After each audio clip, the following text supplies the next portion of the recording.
焦らなくていい。まだ正解じゃなくてもいい。何者かにならなきゃいけないと思っていませんか？その何者かは、どこかにある正解の自分だと感じていませんか？今の自分はまだ何かの途中で、ちゃんとしているはずの自分が、別の場所にいる気がしている。なんとなく、落ち着かない。このままでいいとは思えなくて、少し焦る。何かしていないと、取り残される気がする。周りだけが進んでいるように見える。急ぐ必要はないのに、なぜか止まれない。それが、ずっと続いている。でも、本当にそうだろうか。何者か、イコール、正解の自分って、そんなに綺麗に一致するものだろうか。何者かになった人は、全員が正解にたどり着いた人なんだろうか。よく見ると、少し違う。肩書きがあっても、迷っている人はいる。評価されていても、不安そうな人はいる。それでも外からは、ちゃんとしている人に見える。何者かという状態は、ただ説明しやすくなっただけかもしれない。それなのに、そこに正しさまで乗せてしまっている。何者かになれば、正解になれる。そんな前提で、自分をせかしている。でもその前提は、少し無理があるのかもしれない。そもそも、正解の自分というものが、本当に存在しているかどうかすら怪しい。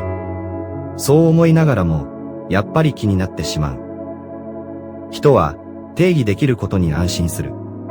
職業でも、肩書きでも、役割でもいい。それがあると、自分が確定した気がする。でもそれは、説明がしやすくなるだけだ。正しいかどうかとは、あまり関係がない。例えば、地図に載っている場所。名前があるから存在はわかるが、どんな時間が流れているかまではわからない。人間も、それに近い。何者かになることで、他人にはわかりやすくなる。でも、それはただ見え方が整理されただけかもしれない。それなのに人は、わかりやすさを正しさだと勘違いする。ちゃんとした答えを出さなきゃいけない。一貫した自分でいなきゃいけない。そうやって、自分を固定しようとする。でも本来の自分は、もっと曖昧だ。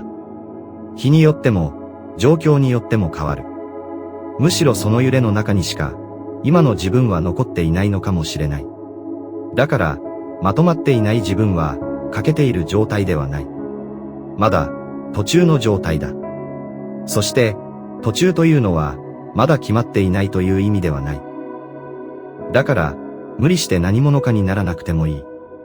正解の自分を、急いで探さなくてもいい。そもそも、それは同じものではないのかもしれない。何者かになっても、それが正解とは限らない。何者でなくても、それが間違いとも限らない。むしろ、どちらでもないまま生きている時間の方が、長いかもしれない。だったら、今の自分はそんなに否定しなくてもいい。ちゃんとしていないとダメ、そう思ってしまうのも自然だ。でもそれは、弱さじゃない。ただ、正解がある前提の中で考えているだけだ。もし、その前提が少し曖昧なら、そこに合わせ続ける必要もない。立ち止まっているように見えても、それは止まっているとは限らない。哲学者、セーレン・キルケゴールはこう記している。人生は後ろ向きにしか理解できないが、前向きにしか生きられない。この言葉は、今の自分が全てを理解できていなくてもいい、という考え方にもなる。理解できていない状態のままでも、人は前に進んでしまうことがある。そしてそれは、止まる理由にはならない。むしろ、理解と行動は別々に動いていることの方が多い。わからないまま進んでいる今の状態は、特別なことではないのかもしれない。だから今は、わからなくていい。正解じゃなくてもいいし、まとまっていなくてもいい。まだ途中にいることは、何も異質でも失敗でもない。ただそこにいるだけの状態だ。今のあなたのままで、今日を終えてもいいのかもしれない。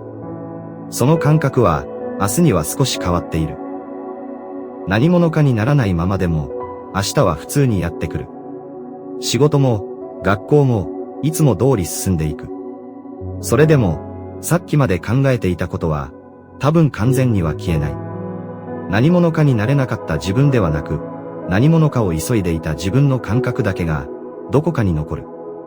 でも、それがあってもいい。結局、人は納得したから生きるわけじゃない。納得していなくても、朝は来る。そしてまた同じように、少し焦りながら一日が始まる。それでもきっと、昨日よりは少しだけ静かだ。